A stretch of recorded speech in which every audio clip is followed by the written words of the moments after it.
لکھوایا ہوا خط جلیبیب لے کر جاتے ہیں اور مدینے کے اس گھر میں پہنچتے ہیں جس گھر کے اندر ایک لڑکی ہے اور وہ بھی بہت خوبصورت انصاری بیٹی. جلیبیب نے اس کے گھر کا دروازہ کھٹکھٹایا. لڑکی کا باپ باہر نکلا, دروازہ کھولا. اس نے کہا ہاں بولو جلیبیب کیسے آنا ہوا؟ جلیبیب نے کہا السلام علیکم. صحابی نے کہا وعلیکم السلام. آنا کیسے ہوا؟ یہ لیٹر دیا جناب محمد رسول اللہ نے. صحابی نے جب وہ لیٹر پڑھا تو اس میں لکھا ہوا ہے حاذہ رسالۃ من جانب محمد رسول اللہ صلی اللہ علیہ وسلم. یہ خط محمد رسول اللہ کی طرف سے دیا جا رہا ہے. آپ نے اس صحابی کا نام لکھ کر کہا تمہارے گھر میں ایک بیٹی ہے, میں جانتا ہوں کہ وہ بیٹی بھی بالغ ہو چکی ہے اور تم کہیں نہ کہیں اس کا نکاح کرنے والے ہو. میری نظر میں جلیبیب بہت نیک لڑکا ہے, لہٰذا اپنی بیٹی کا نکاح جلیبیب سے کر دو. اور یہ میں تمہیں مشورہ نہیں دے رہا ہوں بلکہ یہ میرا حکم ہے کہ تم اپنی بیٹی کا نکاح جلیبیب سے کر دو. جلیبیب کا چہرہ دیکھتا وہ صحابی, کہتا یہ کیسے ہو سکتا ہے؟ بیٹی میری ہے. اور جلیبیب کی شکل و صورت اتنی بھیانک, اتنی کالی شکل و صورت ایسی. کہتا ہرگز نہیں, میں اپنی بیٹی کا ہاتھ تمہیں کیسے دے دوں؟ جلیبیب کہتے ہیں میں کہاں کہہ رہا ہوں, مجھے تو اللہ کے رسول نے یہ لیٹر دے کر بھیجا ہے. اندر سے جب لڑکی جلیبیب کی اور اپنے باپ کی بحث سنتی ہے تو تھوڑا سا باہر نکل کے آتی ہے اور کہتی ہے ابو جان کیا بات ہے؟ کہا بیٹی یہ اللہ کے نبی نے لیٹر دیا ہے. بیٹی نے جب وہ لیٹر پڑھا تو لیٹر پڑھنے کے بعد کہتی ہے ابو جان اس سے تو میں بھی نکاح نہیں کرنا چاہتی, لیکن لیٹر میں تو لکھا ہوا ہے کہ یہ میرا حکم ہے, مشورہ نہیں. اللہ کے رسول کا حکم اگر ہم نے نہیں مانا تو ہماری آخرت بھی برباد ہو جائے گی اور دنیا بھی برباد. نبی اکرم کا فیصلہ ہمیں ہر حال میں ماننا ہے. میں بھی نہیں چاہتی ہوں کہ اس آدمی سے نکاح کروں, لیکن محمد رسول اللہ کا فرمان ہے اس لیے آمنا و صدقنا, ہمیں ماننا پڑے گا. اللہ کے نبی نے کہا ہوتا مشورہ ہے تو میں نہیں بھی مانتی, لیکن یہ تو حکم ہے مشورہ نہیں, اس لیے ماننا پڑے گا. باپ نے کہا بیٹی کیا بات کرتی ہو, ذرا اس کی شکل تو دیکھو, اس کا چہرہ تو دیکھو, اس آنے والے کو تو دیکھو, اس کی شکل کی طرف تو جاؤ. بیٹی جو جواب دیتی ہے اس کو اردو کے شاعر نے یوں نقل کیا ہے کہ بیٹی بولتی ہے نہیں نہیں. کہا ابو نے بیٹی اس آنے والے کی طرف دیکھ. بیٹی کہتی ہے نہ آنے والے کو دیکھ, نہ جانے والے کو دیکھ, نہ آنے والے کو دیکھ, نہ جانے والے کو دیکھ, دیکھنا ہی ہے تو خط کے بھیجنے والے کو دیکھ. باپ نے کہا بیٹی مانا تیری بات صحیح ہے, لیکن ذرا اس کی شکل و صورت تو دیکھو.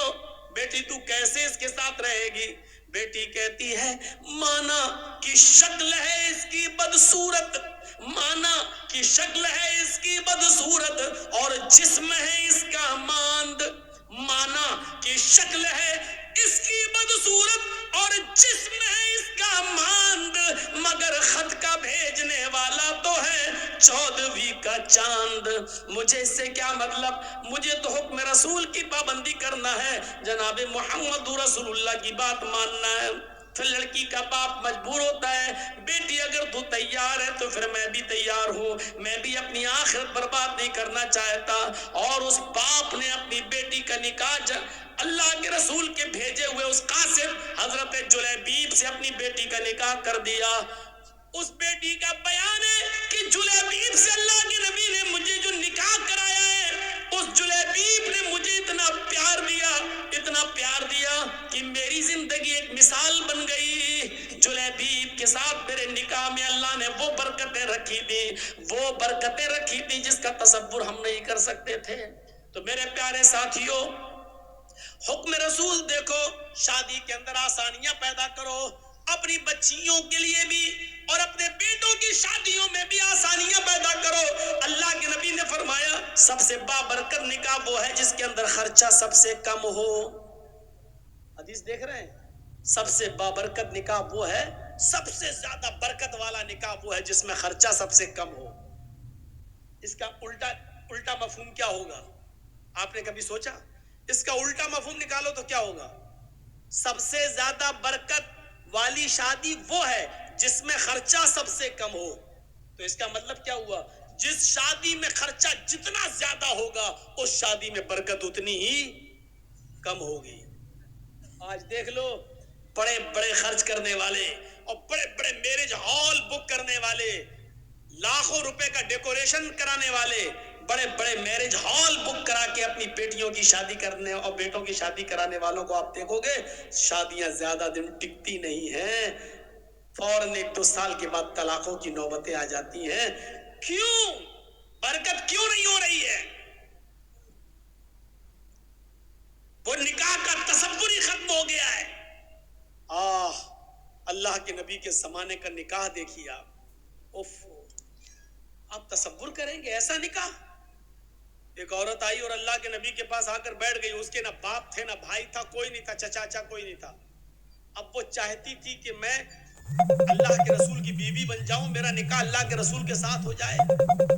وہ آئی، اللہ کے رسول چند صحابہ کے ساتھ بیٹھے ہوئے تھے. تصور کیجیے آپ، دیکھیے ادھر، اللہ کے نبی کے پاس آئی اور بیٹھ گئی.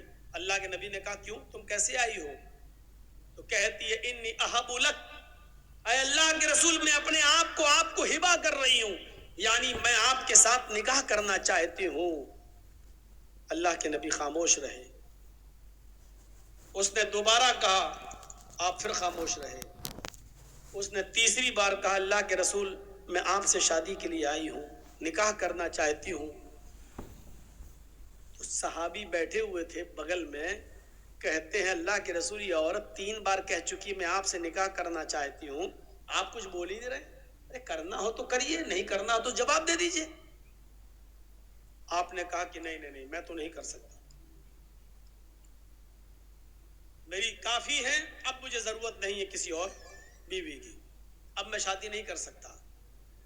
تو جھٹ سے وہ صحابی جو بیٹھے تھے کہنے لگے اللہ کے رسول آپ کو ضرورت نہیں ہے لیکن مجھے تو ضرورت ہے، اگر آپ نہیں کر سکتے تو میرے ساتھ کر دیجیے. وہی بیٹھے ہیں. تصور دیکھیے، پہلے وہ آپ سے کرنا چاہتی، آپ نہیں میں تو نہیں کر سکتا، تو پھر میرے ساتھ کرا دیجیے. تو اللہ کے رسول نے اس عورت سے پوچھا دیکھو میں تو نہیں کر سکتا، یہ تم سے کرنا چاہتے ہیں، تم بھی ایک نظر ان کو دیکھ لو، اگر یہ پسند ہو تو تم ان کے ساتھ کر سکتی ہو اگر تمہیں ضرورت ہے. تو وہ کیا کہتی ہے، آئی تو تھی آپ کے لیے، لیکن اگر آپ نہیں کر رہے ہیں تو کوئی بات نہیں، زبردستی تھوڑی ہوتی ہے شادی. اگر آپ نہیں کر رہے ہیں تو کوئی بات نہیں، مجھے تو گھر بسانا ہے. اگر آپ نہیں کر رہے ہیں تو کوئی بات نہیں، مجھے تو گھر بسانا ہے، اس کے ساتھ ہی میں کر لوں. آپ کر سکتے ہیں اس کے ساتھ میرا نکاح. اللہ کے رسول نے کہا یہ عورت تیار ہو گئی اس کے ساتھ شادی کرنے کے لیے، تو آپ نے اس عورت سے نہیں پوچھا تیرے باپ ہیں کہ نہیں، لڑکے کو کیا دیں گے، کپڑا کتنا دیں گے، سونا کتنا ملے گا، ساڑی کتنی ملے گی، چادر کتنی ملے گی. آپ نے یہ سوال لڑکی سے نہیں کیا، عورت سے نہیں کیا. عقل مند لوگوں سنو، اللہ کے رسول نے فوراً اس صحابی کی طرف دیکھا اور کہا سنو، وہ تیار ہے تم سے شادی کرنے کے لیے، لیکن تم بتاؤ کہ تم اپنی بیوی کو کیا دو گے، تمہارے پاس مہر دینے کو کیا ہے.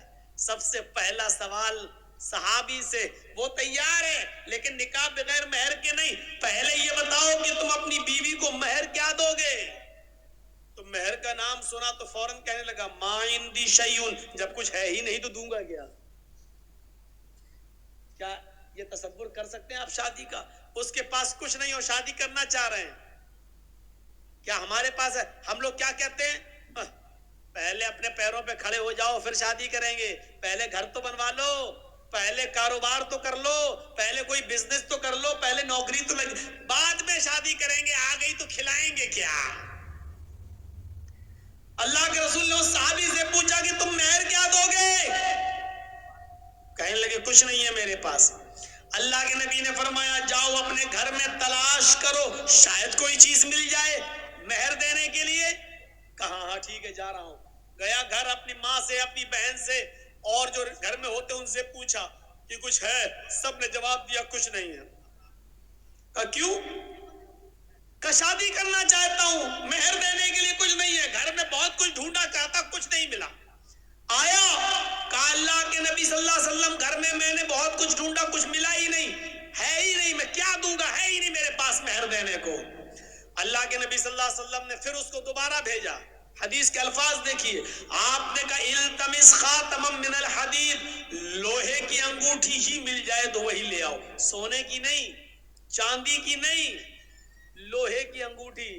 آج 2 روپے میں ہمارے یہ میلے میں مل جائے گی. لوہے کی انگوٹھی مل جائے تو وہی لے آؤ، جاؤ. وہ صحابی پھر دوبارہ اپنے گھر گئے، بہنوں سے پوچھا، بھائیوں سے پوچھا، ماں سے پوچھا، سب نے جواب دیا ہے ہی نہیں. لوہے کی انگوٹھی بھی نہیں ملی. یعنی 5 روپے اس زمانے میں، 5 روپے اس زمانے میں تو کچھ اور، اتنا بھی نہیں تھا ان کے پاس کہ وہ لوہے کی انگوٹھی خرید سکے. آتے اور کہتے ما وجدت خاتما من الحدید، اے اللہ کے رسول مجھے لوہے کی انگوٹھی بھی نہیں ملی، اور اتنا ہے نہیں میرے پاس کہ لوہے کی انگوٹھی خرید سکوں. نہیں ہے. مایوس ہو گئے. اللہ کے نبی نے کہا تعجب ہے، تمہارے گھر میں کچھ نہیں ہو، چلے نکاح کرنے، لوہے کی انگوٹھی بھی نہیں ہے، پھر مہر کیا دو؟ کہتا ایک چیز ہے، یاد آیا. اب دیکھیے یاد بھی آئی تو کیا چیز یاد آئی، آپ کو بھی ہنسی آئے گی. کہا کیا ہے؟ بولو بولو جلدی بولو، کیا ہے؟ کہتا عندی ازارن، ایک لنگی ہے میرے پاس، تہبند لنگی. اللہ کے نبی نے کہا اچھا جا جا جا اسی کو لے آؤ. تو کہا اللہ کے رسول کیوں؟ ارے وہی تم اپنی ہونے والی بیوی کو مہر پہ دے دو لنگی. کہا اللہ کے رسول اس کو دے دوں گا تو باندھوں گا کیا میں؟ وہی تو پہن کے سوتا ہوں میں، وہی تو گھر میں رہتا ہوں تو وہی تو پہنتا ہوں میں. تو اللہ کے رسول نے کہا وہ پرانی لنگی ہے کہ ہاں. تو کہا وہ بھی تو نہیں دے سکتا ہے؟ کہا وہی ایک تو ہے جو پہن کے سوتا ہوں میں، اور کچھ نہیں ہے میرے پاس. تو کہا وہ بھی نہیں دے سکتا؟ کہا آدھی دے دوں گا، اس کو پھاڑ دیتا ہوں، آدھی دے دیتا ہوں. تو اللہ کے رسول نے کہا پھر آدھی اس کے کس کام کی ہے؟ جب تو لنگی کو آدھا کر دے گا، 2 ٹکڑوں میں بانٹ دے گا اور آدھا اس کو دے گا تو آدھے اس کی کوئی کام کی نہیں رہے گی، اور پھر آدھی تیرے پاس رہے گی وہ بھی کسی کام کی نہیں رہے گی، پھر تو باندھ بھی نہیں پائے گا. ارے دینا تو پوری دے. اس نے کہا اللہ کے رسول آدھی میرے پہننے کے کام نہیں آئے گی لیکن بچھا کے بیٹھنے کے کام تو آ جائے گی. نہیں نہیں پوری تو نہیں دوں گا، چاہے نکاح ہو یا نہ ہو میرا، پوری نہیں دے سکتا. اوفو، اتنا بھی نہیں. اور نکاح تصور کیجیے آپ، ہمارے زمانے میں ہو سکتا ہے کچھ نہ ہو نکاح؟ بنتے ہیں ہم اپنے آپ کو اہل حدیث، بنتے ہم اپنے آپ کو مسلمان، بنتے ہم اپنے آپ کو محمد رسول اللہ کے ماننے والے. اور محمد رسول اللہ کی یہ شادی جو آپ کروا رہے ہیں ایک صحابی کے ساتھ، تصور کیجئے ہمارے سماج میں نہیں ہے. کہ اللہ کے رسول ایک لنگی ہے آدھی دے سکتا ہوں، آپ نے کہا آدھی نہ تیرے کام کی نہ اس کے کام کی. بولا پوری نہیں دے سکتا. مایوس ہو گیا، بیٹھ گیا، جانے لگا. آپ نے کہا کہاں جا رہے ہو؟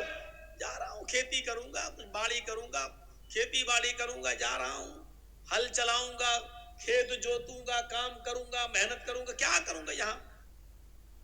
بڑی مشکل سے سوچا تھا کہ آئی ہے پریشان، اس سے شادی ہو جائے گی. جب مہر میں اٹک گیا میں تو آپ نے کہا ادھر آؤ، اگر تیرے لیے محمد رسول اللہ کی شریعت نے بھی کوئی راستہ نہ نکالا تو کون راستہ نکالے گا؟ پھر تیرے لیے کون سا مذہب راستہ نکالے گا؟ پھر کون سا دین تیرے لیے راستہ نکالے گا؟ کیا کسی کے پاس کچھ بھی نہ ہو تو کیا اس کو شادی کرنے کا حق نہیں ہے؟ کیا اس کو اپنی پاکیزگی کے ساتھ زندگی گزارنے کا حق نہیں ہے؟ بیٹھو. بیٹھ گیا. آپ نے کہا یہ بتاؤ تمہیں قرآن کتنا یاد ہے؟ اور سنو مسلمانوں، چادر نہیں ہے، لوہے کی انگوٹھی نہیں ہے، کپڑا نہیں ہے، کرتا نہیں ہے، پیجامہ نہیں ہے، پورے گھر کا سرمایہ میں ایک لنگی ہے، وہ بھی پرانی، اور وہ بھی پوری کی پوری دینے کے لیے تیار نہیں ہے. سونا نہیں، چاندی نہیں، کپڑا نہیں، دولت نہیں، ان سب چیزوں سے وہ دور تھا. لیکن جب اللہ کے نبی نے اس سے پوچھا کہ تمہیں قرآن کتنا یاد ہے، بتاؤ. تو جھٹ سے بولا اے اللہ کے نبی قرآن میں ہمیں سورہ ملک یاد ہے, سورہ حشر یاد ہے, سورہ نبا یاد ہے, سورہ حاقہ یاد ہے, سورہ جمعہ یاد ہے, سورہ منافقون یاد ہے, سورہ قیامہ یاد ہے. آپ نے کہا کہ تمہیں اتنی صورتیں منہ زبانی یاد ہے؟ فرمایا ہاں. کہا پھر بھی کہہ رہے ہو کہ میرے پاس کچھ نہیں ہے. تمہیں یہ صورتیں یاد ہیں؟ کہاں. کیا تم یہ صورتیں اپنی اب ہونے والی بیوی کو سکھا دو گے؟ کیا اس کو بھی یاد کرا دو گے؟ کہا ہاں, اس میں کیا بڑی بات ہے, جو ہمیں یاد ہے وہ اس کو بھی یاد کرا دوں گا. آپ نے فوراً اس عورت سے کہا اے اللہ کی بندی, تیرے ہونے والے شوہر کے پاس مال نہیں ہے, سونا نہیں ہے, چاندی نہیں ہے, انگوٹھی نہیں ہے, کپڑا نہیں ہے, ساڑی نہیں ہے, زیورات نہیں ہے تجھے دینے کے لیے, لیکن ہاں اس کے پاس قرآن کی صورتیں جو تجھے یاد کرا سکتا ہے.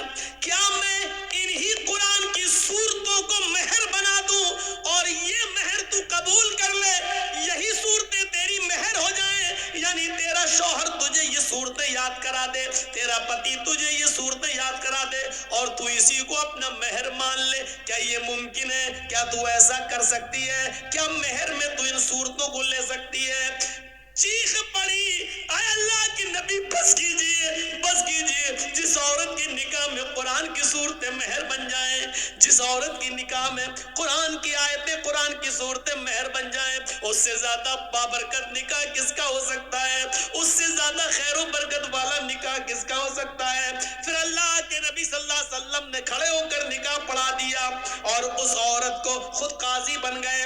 اور اس کے چونکہ باپ نہیں تھے, ماں نہیں تھی, چچا نہیں, بھائی نہیں, کوئی نہیں تھا, تو خود اللہ کے نبی صلی اللہ علیہ وسلم اس کے ولی و سرپرست بن گئے. جس کا کوئی نہ ہو تو قاضی ولی بن سکتا ہے, نکاح پڑھانے والا ولی بن سکتا ہے. پھر اللہ کے نبی صلی اللہ علیہ وسلم اس کے ولی بن گئے, اس کے سرپرست بن گئے, اور آپ نے اس عورت کا نکاح اسی جگہ پر کر دیا ہے. نہ باراتیوں کا پتہ تھا, نہ ہاتھ میں مہندی لگائی گئی ہے, نہ ہلدی ملی گئی ہے, نہ اوڑنا ملا گیا ہے, نہ لڑکی والے لڑکے دیکھنے آئے ہیں, نہ لڑکے والے لڑکی دیکھنے, نہ چوروں کا پتہ, نہ ڈاکوؤں کا پتہ, نہ جہیز کا پتہ. میرے پیارے ساتھیوں, اسی جگہ شادی ہوئی ہے اور اسی جگہ سے رخصتی ہو گئی ہے. یہ سادہ والی شادی کے چرچے 1400 سال کے بعد آج بھی ہو رہے ہیں اور قیامت تک انشاءاللہ ہوتے رہیں گے. تمہاری شادیاں اتنی مہنگی کہ شیطان بھی پناہ مانگے. بتائیے اس کے چرچے کتنے دن ہوتے ہیں؟ زیادہ سے زیادہ 1 مہینہ, 2 مہینہ, 1 سال. پھر طلاق کی نوبت آ جاتی ہے تو یہ ہوتا کتنا خرچ کیا تھا, دیکھو آخر کیا ہوا ہے اس شادی کا حال.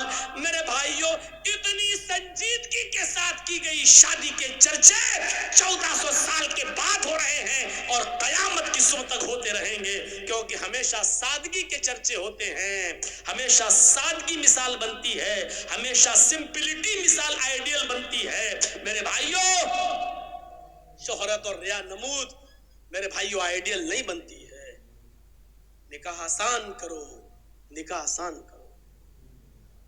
یہ آسان شادیاں تھیں.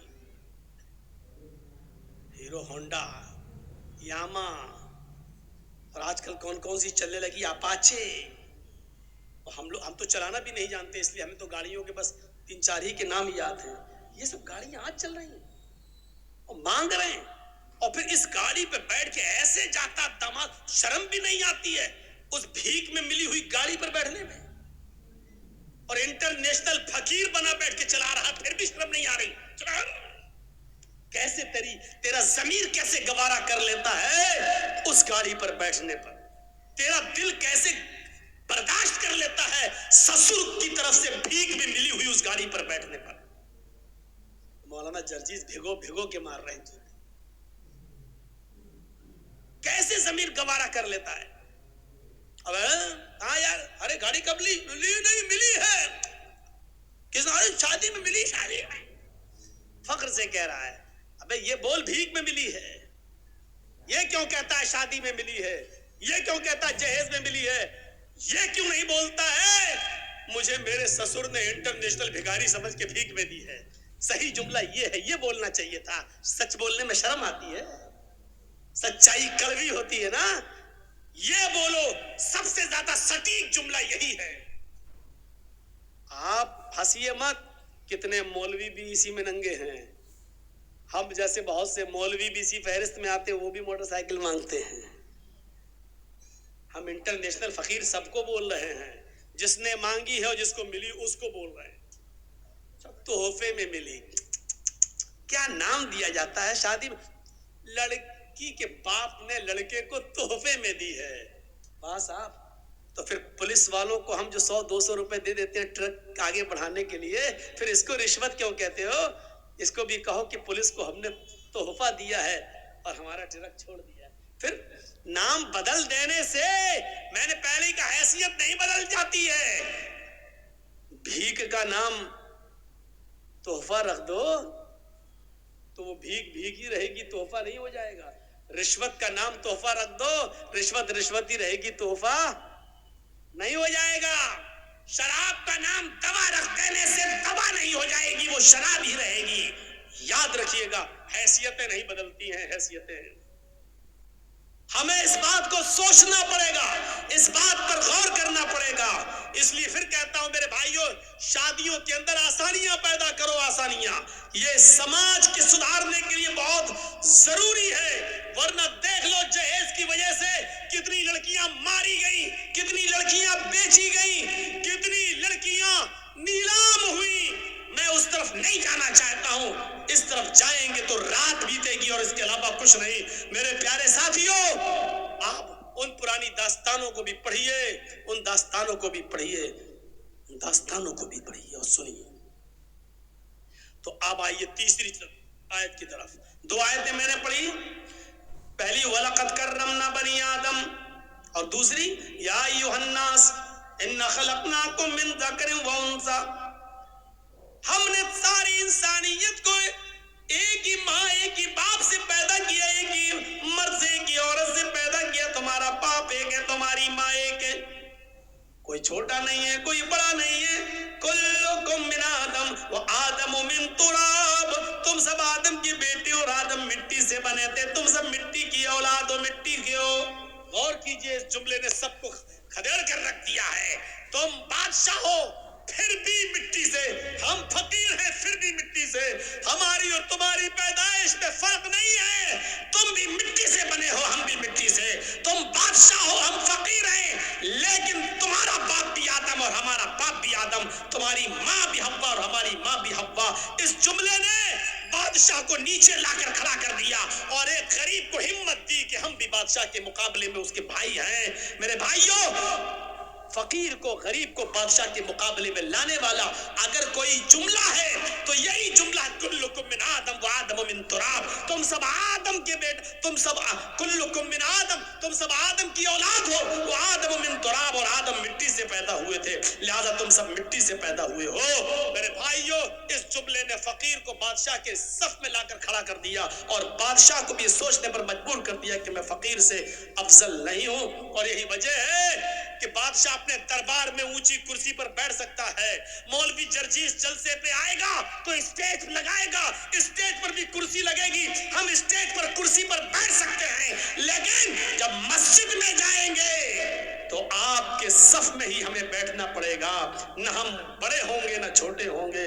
اگر دیر سے گئے تو ہمیں پیچھے جگہ ملے گی. مولوی جرجیس کو یہ پاور نہیں ہے کہ آگے صف سے کسی آدمی کو ہٹا کر پیچھے کر دے اور خود آگے بیٹھ جائے.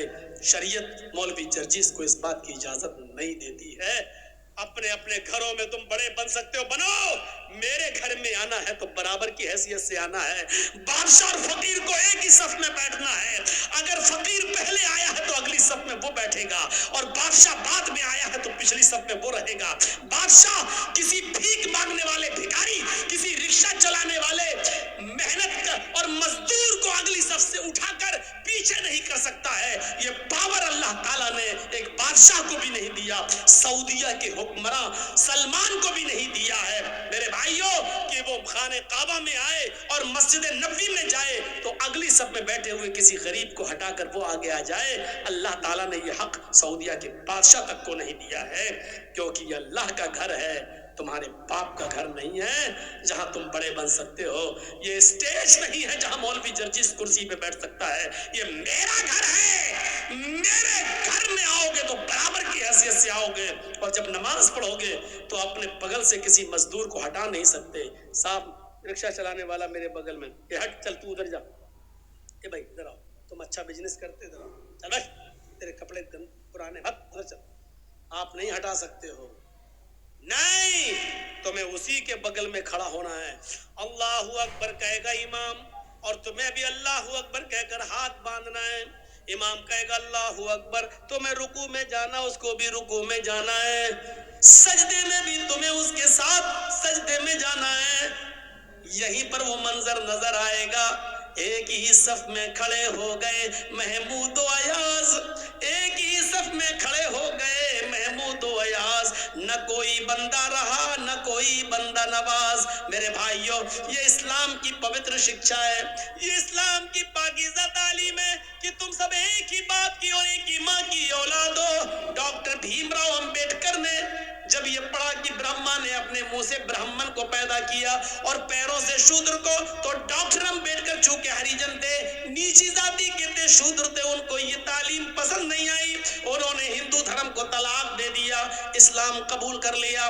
مہاتما گاندھی نے بہکا دیا، گاندھی جی بولے کہ کون سا اسلام، حنفی بنو گے کہ شافعی بنو گے کہ بریلوی بنو گے، شیعہ بنو گے، قادیانی بنو گے، چکلالوی بنو گے، مرزائی بنو گے، کیا بنو گے، 72 فرقے۔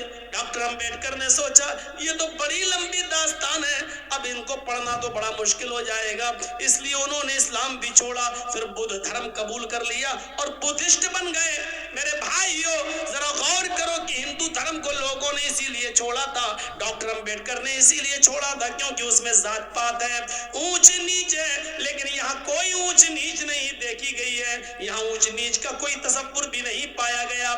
اس لیے ڈاکٹر امبیڈکر نے جب دیکھا کہ نماز ہوتی ہے، بادشاہ کے لیے بھی یہی اذان کا وقت ہے اور غریبوں کے لیے بھی یہی اذان کا وقت ہے، مؤذن کا کام ہے صرف اتنا کہہ دینا حی علی الصلاۃ، آؤ نماز کے لیے۔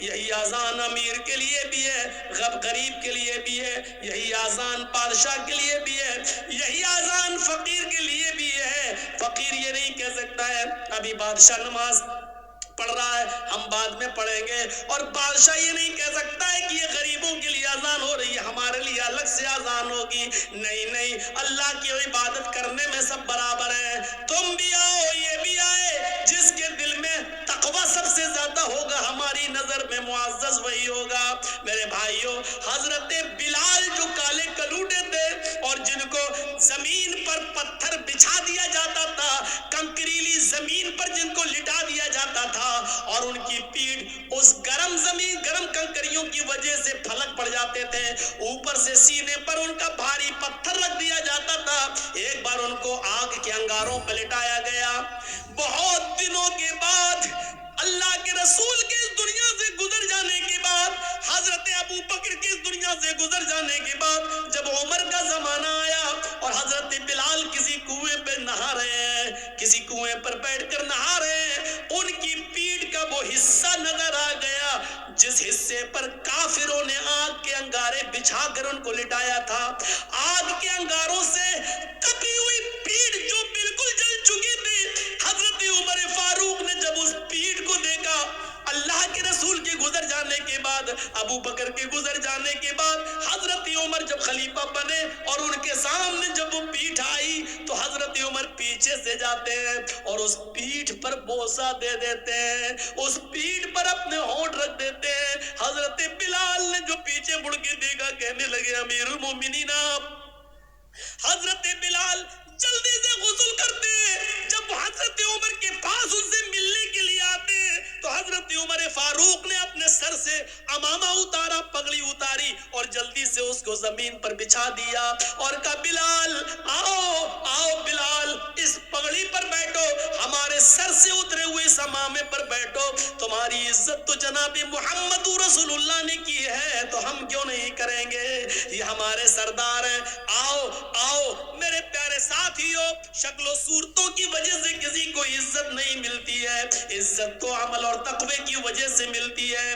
یہی بلال ہے کہ جن کے بارے میں اللہ کے نبی نے کہا تھا بلال تم ایسا کون سا عمل کرتے ہو کہ میں نے جنت میں تمہارے جوتوں کی آواز اللہ کے رسول، اے اللہ کے نبی، میں جب بھی میرا وضو ٹوٹتا ہے تو میں دوبارہ وضو بنا لیتا ہوں، اور وضو بنانے کے بعد 2 4 6 8 رکعتیں ضرور پڑھ لیتا ہوں جتنی اللہ مجھے توفیق دیتا ہے۔ یہ بلال تھے جن کے لیے حضرت عمر اپنے سر سے پگڑی اتار کر زمین پر بچھا دیتے تھے اور کہتے تھے آؤ بلال بیٹھو، جس کی عزت جناب محمد رسول اللہ نے کی ہو اس کی عزت ہم کیوں نہیں کریں گے؟ میرے بھائیوں، کون نہیں جانتا خولہ بنت ثعلبہ کون سی عورت تھی؟ خولہ بنت ثعلبہ وہ بوڑھی عورت تھی کہ جن کی آخری عمر میں بڑھاپے میں ان کے شوہروں سے اپنے صامت نے ان سے زہار کر لیا تھا۔ آپ نہیں سمجھ پائیں گے زہار کس کو کہتے ہیں، میں آپ کو تھوڑے سی سپیڈ کم کر کے بتاتا ہوں۔ ان کے پتی نے، اوس ابن صامت نے اپنی پتنی خولہ بنت ثعلبہ سے کہہ دیا تھا انت علیہ کا زہر امی، آج کے بعد تو مجھ پر میری ماں کی طرح حرام ہو گئی، یعنی جیسے میری ماں مجھ پر حرام ہے آج کے بعد تو بھی مجھ پر حرام ہے، میں تجھے ہاتھ نہیں لگاؤں گا۔ کوئی پتنی سے اگر یہ جملہ کہہ دے تو اس کے لیے آج تو سزا ہے، لیکن جب اوس ابن صامت نے کہا تھا اس وقت سزا متعین نہیں ہوئی تھی۔ اس وقت اصول یہ تھا کہ اگر کسی نے اپنی بیوی کو اپنی ماں کی طرح کہہ دیا تو ماں ہی کی طرح اس کو ماننا پڑتا تھا، اب اس سے مل نہیں سکتا تھا۔ جیسے ماں کی خدمت کرتے تھے ویسی اس کی خدمت کرنا پڑے گی، اس کے پیر دباؤ، ماں کہہ دیا تو وہ ماں کی طرح اس کی سیوا کرو، یہ قانون تھا پہلے۔ خولہ بنت ثعلبہ نے کہا اوس ابن صامت سے یہ تم نے کیا کیا؟ مجھے ماں کی طرح حرام کر لیا، اب میرے بچوں کا کیا ہوگا؟ رونے لگی، لیکن بندوق سے گولی جب نکل جائے تو پچھتانے سے کیا فائدہ؟ اب تیر سے کمان نکل چکا ہے، کمان سے تیر نکل چکا ہے، اب پچھتانے سے کیا فائدہ؟ لیکن اوس ابن صامت نے کہا جاؤ اے خولہ اللہ کے رسول کے پاس جاؤ، شاید تمہارے لیے کوئی راستہ نکل جائے۔ خولہ اللہ کے نبی کے گھر میں آتی ہے، سنیے ذرا غور سے سنیے، خولہ اللہ کے رسول کے دروازے کو دستک دیتی ہے، مسجد نبی سے لگا ہوا حجرہ اللہ کے نبی کا، اللہ کے نبی نے دروازہ کھولا، سامنے خولہ کھڑی ہے، اندر آؤ، اندر لے گئے، کیا ہوا پوری بات بتائی۔ اے اللہ کے نبی ہمارے لیے راستہ نکالیے، میرے شوہر نے مجھے اپنے اوپر اپنی ماں کی طرح حرام کر لیا۔ اللہ کے نبی نے کہا اے خولہ جاؤ تم یہاں سے، میرا دماغ کیوں خراب کر رہی ہو؟ تمہارے لیے میرے پاس کوئی راستہ نہیں ہے، اے خولہ جاؤ، اب تو تم ان کے لیے ان کی ماں کی طرح ہو چکی ہو، اب تو ہمارے پاس بھی کوئی راستہ نہیں ہے۔ وہ ضد کرنے لگی، طلاق نہیں دیے میں کیسے ان کو چھوڑوں، صرف ماں ہی تو کہہ دیا تو کوئی راستہ تو نکالیے۔ اللہ کے نبی نے فرمایا کہ میرے پاس تمہارے لیے کوئی راستہ نہیں ہے۔ حدیث کے الفاظ تو یہ ہیں کہ اللہ کے نبی نے ان کو اٹھایا اور فرمایا خولہ تم کیوں ہم سے ضد کر رہی ہو؟ جب میں تمہارے لیے کوئی قانون نہیں بدل سکتا پھر مجھ سے ضد کرنا بیکار ہے، چلو یہ دروازہ کھلا ہے میں کھول دیتا ہوں، تم جاؤ، آج کے بعد تم اپنی ماں اپنے شوہر کے لیے ماں ہی کی طرح حرام ہو چکی ہو۔ اللہ کے رسول نے خولہ بنت ثعلبہ کے لیے دروازہ بند کر دیا، جاؤ، نہیں کوئی راستہ نہیں ہے، اور ان کو باہر کر کے دروازہ بند کر دیا۔ خولہ باہر نکلی لیکن سامنے مسجد نبوی کی چوکھٹ دیکھتی ہے، گھستی ہے اور مسجد نبوی کے دروازے پر پیر رکھتی ہیں تو اللہ کے رسول کا دروازہ دیکھتی ہیں، نبی کی چوکھٹ دیکھتی ہیں، ایک طرف مسجد کو دیکھتی ہیں ایک طرف نبی کی چوکھٹ کو دیکھتی ہیں، چہرے پہ مسکراہٹ آتی ہے خولہ بنت ثعلبہ کے، اور کیا کہتی ہے اے محمد صلی اللہ علیہ وسلم، کہو زور سے صلی اللہ علیہ وسلم، اے محمد صلی اللہ علیہ وسلم، آپ کی چوکھٹ بند ہو گئی تو کیا ہوا، آپ کا دروازہ بند ہو گیا تو کیا ہوا، رب کا دروازہ تو کھلا ہے، رب کی چوکھٹ تو کھلی ہے۔ مسجد کے اندر جاتی ہے، کنویں سے پانی کھینچتی ہے، وضو بناتی ہے اور اسی مسجد نبوی میں 2 رکعت نماز پڑھتی ہے، اور 2 رکعت نماز پڑھنے کے بعد اس عورت نے خولہ بنت ثعلبہ نے اپنے ہاتھ بلند کر لیے اور کہا اے اللہ نبی کا دروازہ بند ہے لیکن تیرا دروازہ تو بند نہیں ہے، الہ العالمین میرے شوہر نے مجھ سے زہار کر لیا ہے، اپنی ماں کی طرح حرام کر لیا ہے، بچوں کو پیار تو میں دے سکتی ہوں لیکن کھلانے پلانے کی ذمہ داری تو میرے شوہر کی ہے. اے اللہ میرے لیے اور میرے ہسبینڈ کے درمیان کوئی راستہ نکال, میرے اور میرے پتی کے درمیان کوئی راستہ نکال. تیرے نبی کی چوکھٹ بند, تیرے نبی کا دروازہ بند, تیرے نبی نے راستے بند کر دیے, تیرا دروازہ کھلا ہے. میں تیری چوکھٹ پہ سر رکھتی ہوں, پیشانی رکھتی ہوں, ماتھا رکھتی ہوں. اے اللہ میری فریاد سن لے. آسمان سے اللہ نے جبرائیل کو بھیجا. قرآن گواہ ہے, قد سمع اللہ قول التی تجادلک فی زوجها وتشتکی الی اللہ.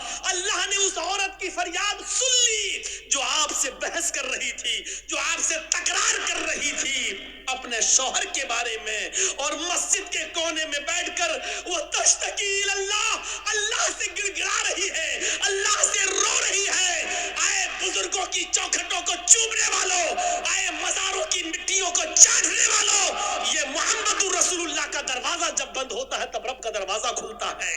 یہ رب کا دروازہ ہے. اللہ کے رسول کا دروازہ زندگی میں بند تھا تو اس عورت نے کیا کہا, اے اللہ محمد کی چوکھٹ بند ہو گئی تو کیا ہوا, تیری چوکھٹ تو کھلی ہے, تیرا دروازہ تو کھلا ہے. جب سارے دروازے بند ہو جاتے ہیں تب اللہ کا دروازہ کھلتا ہے. میرے پیارے ساتھیوں, وہ عورت آئی, اللہ نے اس کی دعا سنی اور محمد رسول اللہ کے پاس پیغام بھیجا. جبرائیل آئے, کہا جاؤ اس عورت کو بلاؤ جو مسجد میں اللہ سے فریاد کر رہی ہے. اللہ نے اس کی دعا سن لی ہے اور قانون بدل دیا ہے. آج کے بعد اگر کوئی شخص اپنی بیوی کو اپنی ماں کی طرح حرام کہے گا تو اس کے لیے سزا متعین کر دی, لیکن راستہ نکال دیا. وہ ایک غلام آزاد کرے گا, ایک غلام آزاد کرے اور پھر بیوی بنا لے. جس کو ماں کہہ دیا, بہت سے لوگ کہہ دیتے نا چل آج کے بعد تو میری اماں, چل نہیں جائیں گے. جو بول دیتے ہیں نا, یہ معمولی جملہ نہیں ہے, بہت خطرناک جملہ ہے. اللہ کے رسول کے لیے اللہ نے راستہ بنایا. اس عورت کے لیے کیا کہا, ایک غلام آزاد کرے اور بیوی بنا لے. اور غلام آزاد کرنے کی طاقت نہ ہو تو 60 روزے رکھے مسلسل, پے در پے, کنٹینیو, بیچ میں ایک بھی چھوڑنا نہیں چاہیے. بخار آ جائے, بیماری ہو جائے یا کوئی مجبوری ہو تو الگ بات ہے, لیکن بنا کسی بیماری کے اور بنا کسی مجبوری کے ایک بھی روزہ اگر بیچ میں چھوڑ دیا تو سب بیکار. مثلا 60 روزے رکھنا, 55 رکھ لیے, چلو ایک دو دن آرام کر لیتے, 5 ہی تو رہ گئے بعد میں پورے. جہاں ایک چھوڑا 55 بیکار. پھر ایک سے رکھو, شہرین متتابعین, کنٹینیو لگاتار آپ کو روزے رکھنا ہے 2 مہینے تک, 60 روزے مسلسل. شہرین متتابعین, 60 نہیں 59 بھی ہو سکتے ہیں. اگر 2 مہینے 29 کے چاند ہو جائیں تو 58 بھی ہو سکتے ہیں. ایک چاند 29 کا ہو جائے, ایک چاند 30 کا ہو جائے تو 59 بھی ہو سکتے ہیں. دونوں چاند 30 کے ہو جائیں تو 60 بھی ہو سکتے ہیں. تو شہرین متتابعین, 2 مہینے کنٹینیو مسلسل روزے رکھے گا وہ. اور یہ بھی طاقت نہ ہو تو تیسرا راستہ, 60 مسکینوں کو کھانا کھلاؤ. چاہو تو ایک ہی دن بلا کر 60 کو کھلا دو. آج 60 کو کھلا دو گے تو آج ہی وہ تمہاری بیوی بن جائے گی. ایک ایک کر کے 60 دن کھلاؤ گے تو 60, جب تک 60 پورے کھا نہیں لیں گے تب تک وہ تمہاری بیوی نہیں بنے گی. یہ تمہاری سہولت کے اوپر ہے. چاہو تو ایک ایک کر کے 60 دن کھلاؤ, یا 60 فقیروں کو ایک دن بلا کے کھانا کھلاؤ, یا 10 کر کے 6 دن کھلا لو. یہ آپ کی سہولت کے اوپر ہے. جب تک 60 مسکین پورے کھانا کھا نہیں لیں گے آپ اپنی بیوی سے بیوی کی طرح مل نہیں سکتے ہیں, وہ تمہاری بیوی بن جائے گی. یہ سزا متعین کر دی لیکن راستہ نکال دیا, پہلے تو راستہ نہیں تھا. تو خولہ بنت سالبہ کے کی دعا کو اللہ نے سن لیا. یہ آخری وقت میں خولہ بنت سالبہ کی کمر جھک گئی, کمر لاٹھی لے کے چل رہی تھی, اور ایک دن حضرت عمر گھوڑے پر بیٹھ کر جا رہے تھے. خولہ بنت سالبہ ایک پل پر لاٹھی ٹیک کر کھڑی تھی اور وہیں سے اشارہ کر رہی تھی, عمر رک گئے, ادھر آ. حضرت عمر خولہ بنت سالبہ کی آواز سن کر گھوڑے سے اتر گئے اور چلے گئے, نیچے جھک, اور کچھ بات کہنے لگی ان کے کان میں. عمر فاروق کے ساتھ جو لوگ تھے ان کو بڑا غصہ آیا. ایک معمولی سی بڑھیا عمر فاروق کو دھمکی دیتی ہے, ان کا گھوڑا روکتی ہے, ان کو گھوڑے سے نیچے اتارتی ہے اور کہتی ہے کان ادھر کر, کان میں کچھ بولتی ہے. فرمایا امیر المومنین, ایک معمولی عورت آپ کو گھوڑے سے اتارتی ہے اور آپ اتر جاتے ہیں, ایک معمولی عورت بات کو کہتی کان نیچے کر، اور وہ آپ کے کان میں کچھ بولتی آپ سن لیتے ہیں؟ کیا بات ہے، اتنا کیسے؟ فرمایا حضرت عمر نے، اے میرے ساتھیوں، یہ معمولی عورت نہیں ہے، خولہ بنت ثعلبہ معمولی نہیں ہے۔ جب محمد کے دروازے بند ہو چکے تھے تب اس کے دروازے کو اللہ نے کھولا تھا۔ میری کیا مجال جو اس کی نہیں سنوں؟ ساتوں آسمان کے اوپر عرش پر بیٹھا ہوا وہ اللہ جب اس عورت کی فریاد سننے کے لیے تیار ہے تو عمر کے اندر یہ مجال نہیں کہ وہ گھوڑا چھوڑ کر آئے اور اس کی بات نہ سنے۔ میرے اندر اتنی ہمت نہیں ہے۔ میرے پیارے ساتھیوں، یہ تھے حکمراں جو ایک معمولی بوڑھی عورت کی بات کو سننے کے لیے چلے جاتے تھے، اور دلیل کیا دیتے تھے؟ اس عورت کی بات کو جب اللہ نے ساتویں آسمان کے اوپر سنا تو عمر کی مجال کیا ہے جو زمین پر رہ کر اس کی بات کو نہ سنے؟ نہیں، میرے اندر اتنی جرت نہیں ہے، میرے اندر اتنی بہادری نہیں ہے، میرے اندر اتنی تو اسلام سہولت کا نام ہے، اسلام آسانی کا نام ہے۔ آپ دوسروں کے لیے آسانی پیدا کریے، لڑکی والوں کے لیے مجبوریاں پیدا مت کیجیے۔ آپ کو معلوم ہوگا کہ ایک صحابی آئے، اس سے زیادہ آسانی کیا ہوگی؟ ایک صحابی آئے، اللہ کے رسول میں تو ہلاک ہو گیا۔ سنو، بڑی ہنسی آئے گی آپ کو یہ واقعہ سن کر، آئے اللہ کے رسول میں تو برباد ہو گیا۔ آپ نے کہا کیا ہوا؟ کہا مت پوچھو۔ کہا رہنے دو، ایک طرف تو کہہ رہے ہو کہ میں برباد ہو گیا، میں پوچھ رہا ہوں کیا ہوا؟ کہا کیا ہوا بتاؤ نا۔ کہ اللہ کے رسول پوچھنے میں بھی شرم آ رہی ہے۔ کہا ان اللہ لا یستحی من الحق، اللہ تعالیٰ حق بات سے نہیں شرماتا ہے، بتاؤ کیا بات ہے؟ کہ اللہ کے رسول میں روزے سے تھا اور روزے کی حالت میں بیوی سے مل لیا۔ آپ نے کہا اوف، فرض روزہ تھا، اچھا ہم بستری کر لیں۔ آپ نے کہا ایک غلام آزاد کرو۔ ہم بستری، جو روزے کی حالت میں بیوی سے ہم بستری کر لے تو اس کی تو یہی سزا ہے، وہ روزہ تو پورا کرنا ہی پڑے گا، اس کے علاوہ 60 روزے اور رکھنا پڑیں گے۔ پہلے ایک غلام آزاد کرو۔ کہ اللہ کے رسول مجھے تو خود غلامی کرتے کرتے پوری زندگی ہو گئی دوسرے کی، میں کیا غلام آزاد کر پاؤں گا؟ میرے پاس تو یہ آپشن ہی نہیں ہے۔ آپ نے کہا 3 آپشن ہے۔ پہلا آپشن غلام آزاد کرو، کہنے لگا نہیں کر پائیں گے، میرے پاس طاقت نہیں ہے۔ آپ نے کہا 60 روزے رکھو مسلسل پے در پہ کنٹینیو۔ کہنے لگا اللہ کے رسول 60 روزے، 60 ہاں، کہ ایک روزہ میں تو یہ حالت ہے کہ بیوی سے مل لیا، صبر نہیں ہوا۔ آپ کہہ رہے ہیں 60 روزے رکھو، میرا کیا حال ہوگا؟ میں تو نہیں رکھ پاؤں گا، یہ بھی طاقت نہیں ہے میرے اندر۔ اور کمزور آدمی رمضان کے روزے تو بڑی مشکل سے رکھ پاتا ہوں، اس کے علاوہ 60 روزے اور میں کیسے رکھ پاؤں گا؟ آپ نے کہا پھر تیسرا ایک اور آپشن ہے تمہارے لیے۔ کہا کیا؟ کہ 60 مسکینوں کو کھانا کھلاؤ۔ کتنے؟ کہ 60۔ کہ اللہ کے رسول شاید آپ کو میرے گھر کا حال نہیں معلوم۔ آپ نے کہا تم نے کبھی بتایا ہی نہیں تو معلوم کیا ہوگا؟ کہ اللہ کے نبی صبح اگر مجھے کھانے کو مل جائے تو شام کو بھوکا سوتا ہوں، اور شام کو مل جائے تو صبح بھوکا اٹھتا ہوں، پھر صبح نہیں ملتا۔ میرے گھر میں 2 ٹائم کا کھانا نہیں بنتا، میں 60 مسکینوں کو کھانا کہاں سے کھلاؤں؟ آپ نے کہا رکو، اچھا 3 آپشن تمہارے پاس، تینوں نہیں ہے؟ کہاں؟ دیکھیے پھر بھی راستہ نکالا۔ کہا کیا؟ رکو، نماز کا ٹائم ہوا، آپ نے لوگوں سے کہا اپنے بھائی کی مدد کرو، اس کو غریبوں میں کچھ دینا ہے، مسکین ہے، خود غریب آدمی ہے۔ اچھا اب چندہ ہوا اس کے، کھجور ہی اس زمانے میں چلتا تھا، کوئی 2 کھجور لایا، کوئی 5 لایا، کوئی 10 لایا، اور ظہر سے عصر تک چندہ ہوتا رہا، پورا 10 کلو کا ایک ٹوکرا بھر گیا کھجور کا، اتنا بڑا ٹوکرا بھر گیا۔ آپ نے اس ٹوکرے کو اٹھا کر اس کو دیا، لے پکڑ، تمہارے بھائیوں نے تمہاری مدد کی ہے، جاؤ یہ کھجور اپنے گاؤں میں لے جاؤ، اپنے قبیلے میں سب غریبوں میں دے دینا، انہی کو بانٹ دینا، تمہارا کفارہ ادا ہو جائے گا، تمہاری غلطی مٹ جائے گی، جاؤ یہ غریبوں میں تقسیم کر دینا۔ کہنے لگا اللہ کے رسول کہاں اس کو بانٹوں؟ کہا اپنے گاؤں میں۔ کس میں بانٹوں؟ کہا غریبوں میں۔ کہتا اللہ کی قسم پورے گاؤں میں مجھ سے زیادہ غریب کوئی ہے ہی نہیں۔ یہ دیکھیے، اے اللہ کے رسول، پورا گاؤں آپ دیکھ لیجئے، میرا پورا قبیلہ، میرے پورے گاؤں پورے قبیلے میں مجھ سے زیادہ غریب کوئی ہے ہی نہیں۔ یہ سن کر اللہ کے رسول کی بھی ہنسی نکل گئی۔ کیا کہہ رہے ہو؟ پورے گاؤں میں تم سے زیادہ غریب کوئی نہیں؟ کہا نہیں۔